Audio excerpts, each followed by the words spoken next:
रहीमन जिहवा बावरी कर गई सरग पताल, खुद कह भीतर घुस गई जूती पड़े कपाल। अर्थात सभी संयमों में वाणी का संयम सबसे महत्वपूर्ण होता है। जीभ खुद तो कोई बात कह करके मुख के अंदर चली जाती है, परंतु कहने वाले को उसका परिणाम बाद में भुगतना पड़ता है। नमस्कार, स्वागत है आपका हमारे YouTube चैनल संस्कृति रचना में। अगर अभी तक आपने हमारे चैनल को लाइक और सब्सक्राइब नहीं किया तो आप इसको लाइक और सब्सक्राइब कर दीजिए, साथ ही साथ बेल आइकॉन को दबा दीजिए, जिससे कि हमारी वीडियोस आपके पास तक पहुंचती रहें। आज हम सब क्लास 9th की हिंदी क्षितिज काव्य खंड में ग्राम श्री पाठ का अध्ययन करेंगे। ग्राम श्री पाठ यानी जहां पर गांव के वातावरण का वर्णन किया गया है।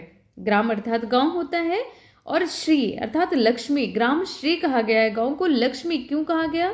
क्योंकि वहां पर धन धान्य होता है, धन धान्य से परिपूर्ण होता है, इसलिए वहां पर श्री लगाया गया है। तो ग्राम श्री पाठ में कवि इसके श्री सुमित्रानंदन पंत जी हैं।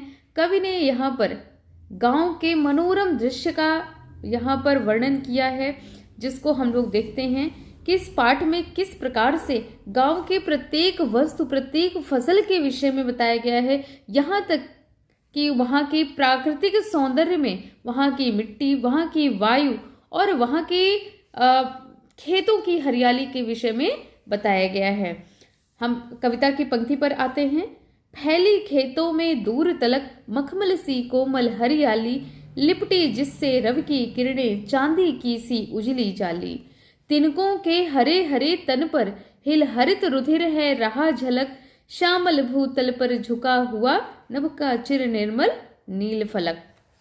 फैली खेतों में दूर तलक, श्री सुमित्रानंदन पंत जी ने यहाँ पर गांव के प्राकृतिक वर्णन यानी गांव की प्रकृति का प्राकृतिक वर्णन उन्होंने किया है। और कवि कह रहे हैं कि खेतों में दूर तक, फैली खेतों में दूर तलक मखमल सी कोमल हरियाली। कहते हैं कि खेतों में दूर तक मखमली कोमल हरियाली फैली हुई है। मखमली कोमल हरियाली क्यों कहा है?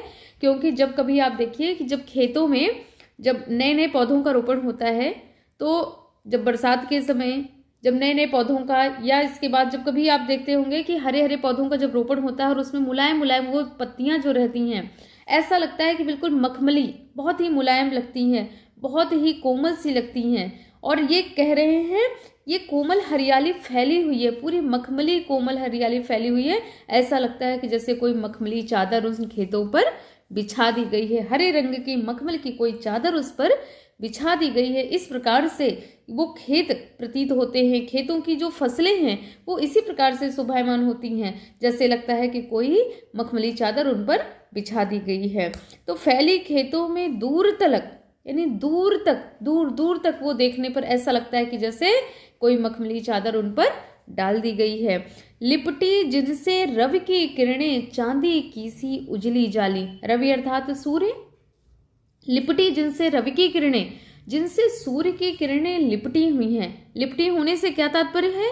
जब आप देखिए कि प्रातः काल जब सुबह होती है और उस समय जब सूर्य की किरणें खेतों पर, हरे हरे पौधों पर, हरे हरे खेतों पर, हरी हरी फसलों पर जब सूर्य की किरणें पड़ती हैं, तो आप देखेंगे पास से तो आपको दिखाई पड़ेगा कि हाँ वो हरे रंग का है। लेकिन जितनी दूर आप देखेंगे तो आपको ये लगेगा कि दूर तक जो हरियाली है, जो खेतों की हरियाली है, उस पर जब सूर्य की किरणें पड़ रही हैं तो ऐसा प्रतीत होता है कि जैसे वो कुछ वहां पर चमकीला सा दिखाई पड़ रहा है। दूर अगर आप देखिए तो धूप के कारण से, सूर्य के प्रकाश के कारण से ऐसा लगता है कि जैसे वो फसलों पर चांदी की कोई जाली पड़ गई है। चांदी की जाली से क्या तात्पर्य है?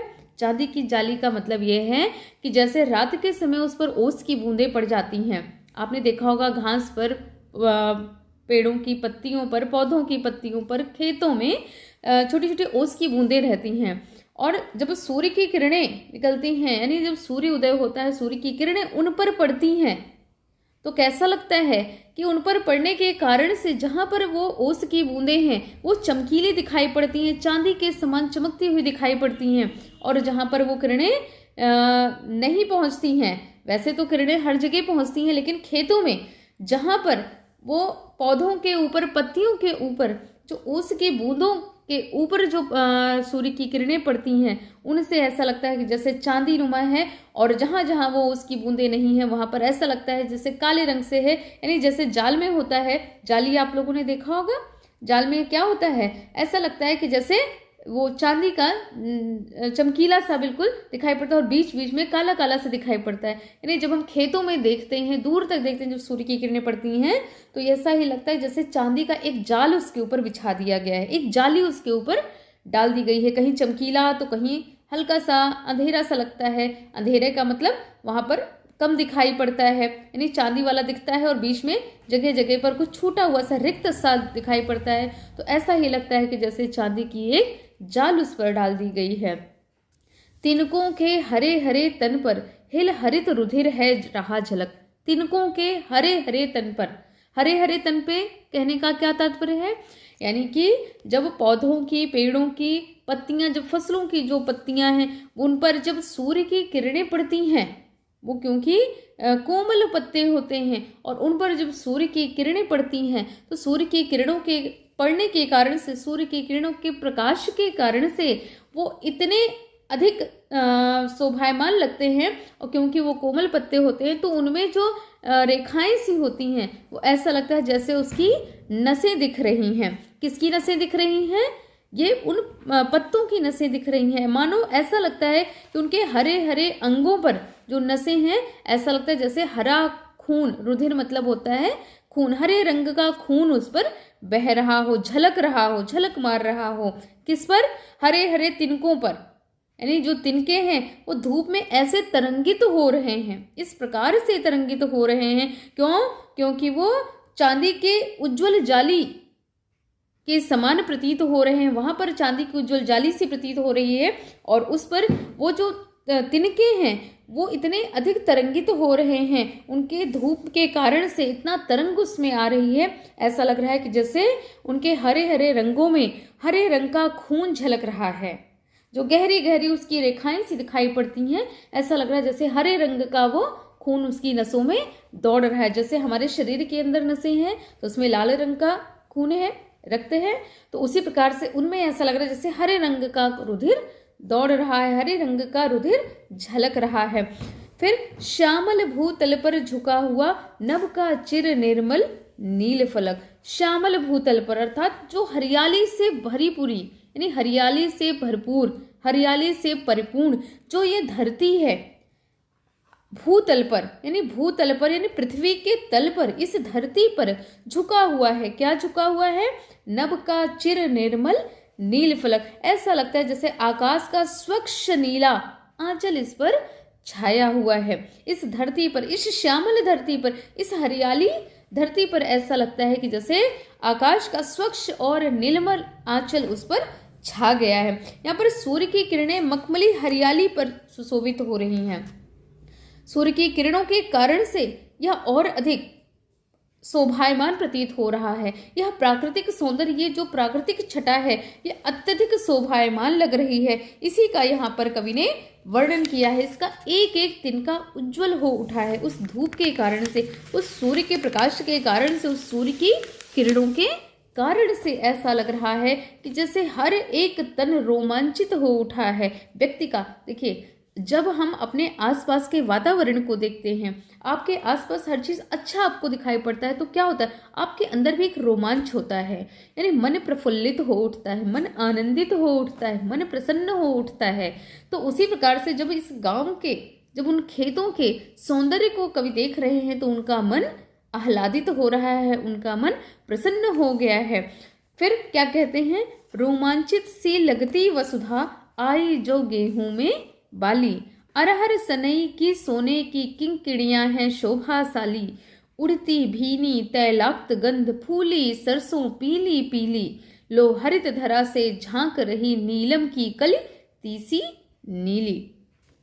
देखिए, यहाँ पर कवि क्या कह रहे हैं, यहाँ पर कवि ने वहां पे एक एक चीजों का वर्णन किया है। किसका वर्णन किया है, इस वसुधा का, इस वसुधा यानी इस धरती का वर्णन किया है, धरती की शोभा का वर्णन किया है कि जब फसलों के कारण से धरती के सौंदर्य में वृद्धि होती है तो किस प्रकार से ये वसुधा रोमांचित हो उठती है, किस प्रकार से ये वसुधा प्रसन्न हो उठती है, इसका उन्होंने वर्णन किया है। फिर कवि कहते हैं कि ऐसा लग रहा है रोमांचित सी लगती वसुधा आई जो गेहूं में बाली। ऐसा लग रहा है कि मानो धरती प्रसन्नता से रोमांचित हो उठी है। और रोमांच के रूप में, क्यों, जब रोमांचित होता है व्यक्ति तो उसके रोम रोम प्रफुल्लित हो उठते हैं।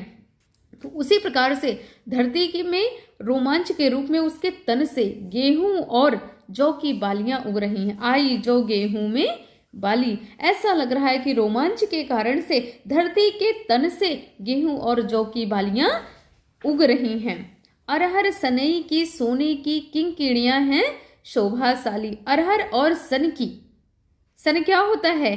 सन एक प्रकार का एक होता है जिससे रस्सी बनाई जाती है। प्रकार का ऐसा पौधा होता है जिससे रस्सी बनाई जाती है। तो यानी एक पौधा है, उसकी छाल के जो रेशे होते हैं उससे रस्सी बनाई जाती है। तो रस्सी तो हर कोई जानते ही है, तो सनई होता है, सन, है ना। तो अरहर और सन की जो सुनहरी फलियां हैं ऐसा सुशोभित हो रही हैं, इस प्रकार से शोभायमान हो रही हैं जैसे किंकिणियां हैं शोभाशाली। ऐसा लग रहा है कि मानो वसुधा की कमर पर, यानी इस धरती की कमर पर किंकिणियां, किंकिणियों से क्या तात्पर्य है? करधनिया, कमर पेटी या कमरबंद, यानी कमर में बांधने वाला एक प्रकार का घुंघरूदार गहना होता है ये जो किंकिणियां। तो यहाँ पर ऐसा लग रहा है कि इस वसुधा की कमर पर, वसुधा की कमर पर ऐसा लग रहा है कि बंधी हुई किंकिणियां, यानी बंधी हुई जो घुंघरू हैं, किसके घुंघरू, किसके घुंघरू हैं ये? अरहर और सनई की, है ना। अरहर और सनई की जो फलियां हैं इस प्रकार से शोभायमान हो रही हैं कि जैसे वसुधा की कमर पर करधनी बांध दी गई हो, किंकिणियां बांध दी गई हों और वो मधुर ध्वनि कर रही हों, मधुर आवाज उनमें से आ रही हो। इसी प्रकार से प्रतीत हो रही हैं अरहर और सनई की ये जो फलियां हैं। फिर कहते हैं उड़ती भीनी तैलाक्त गंध फूली सरसों पीली पीली। फिर कहते हैं जो सरसों की पीली पीली जो फसलें हैं ये फूल उठी हैं। फूल उठने से क्या तात्पर्य है? फूल उठने से तात्पर्य है कि उनमें फूल आ गए हैं। ये जो फसलें हैं वो फूल उठी हैं, अर्थात वो तैयार हो गई हैं। किस लिए तैयार हो गई हैं? वो तेल, सरसों का क्या होता है? तेल होता है। तो उससे क्या निकल रहा है कि फूली सरसों पीली पीली, उड़ती भीनी तैलाक्त गंध। उड़ती भीनी, भीनी यानी धीरे धीरे, भीनी हुई, मीठी मीठी, तैलाक्त यानी तेल युक्त, तैलाक्त अर्थात तेल युक्त यानी तेल के समान, यानी उनसे निकलने वाली गंध मानो तेल का के समान प्रतीत हो रही है, मानो तेल की उसमें महक आ रही है, क्योंकि सरसों से तेल तो बनता ही है। तो ऐसा लग रहा है जिससे उससे तेल की खुशबू आ रही है, तेल की महक उससे आ रही है। लो हरित धरा से झांक रही नीलम की कली तीसी नीली। लो हरित धरा से यानी हरी भरी इस धरती से, ये धरती की जो सुंदरता है इसको निहारने के लिए, इस धरती के सौंदर्य को देखने के लिए क्या हो रहा है? ऐसा लग रहा है हरित धरा से झांक रही। कौन झांक रही है? नीलम की कली तीसी नीली, यानी नीलम की कलियों के समान।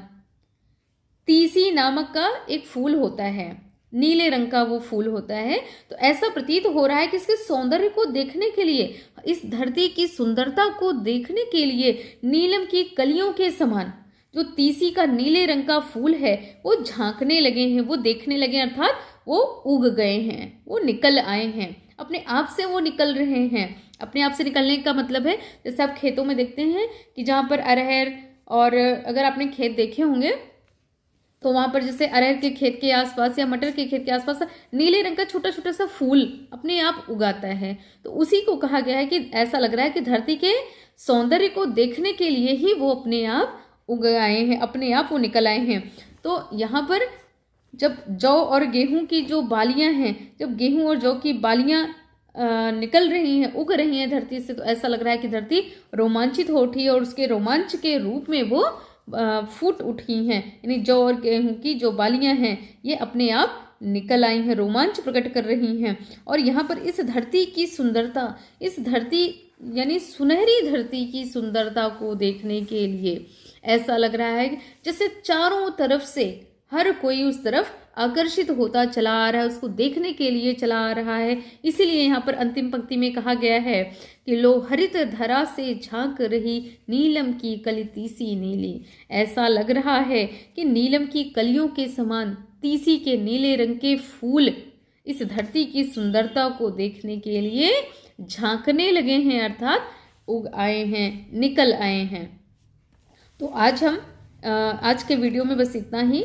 हम यहीं पर अपनी बात को समाप्त करते हैं और इसके बाद अगले वीडियो में हम अगली पंक्ति को देखेंगे, अगले सुमित्रा नंदन पंत जी के अगले इस काव्य सौंदर्य को देखेंगे जिसका उन्होंने ग्रामीण संस्कृति का, ग्रामीण पर्यावरण का जिस प्रकार से वर्णन किया उसको हम देखेंगे। तो आज के लिए बस इतना ही। नमस्कार, धन्यवाद। और आप हमारे इस चैनल को लाइक और सब्सक्राइब कर दीजिएगा, बेल का आइकॉन को दबा दीजिएगा जिससे कि वीडियोस आपके पास तक आगे पहुंचती रहें।